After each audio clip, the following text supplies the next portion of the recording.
पाण्यात पवतो मासा पाण्यात पवतो मासा एक घास चूचा एक घास चूचा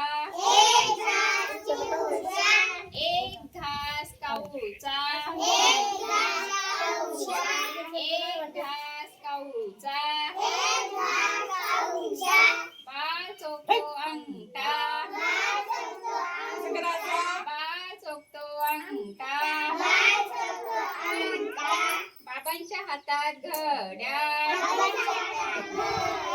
बाबांच्या हातात घड्याळ आईच्या हातात बांगड्या आईच्या हातात बांगड्या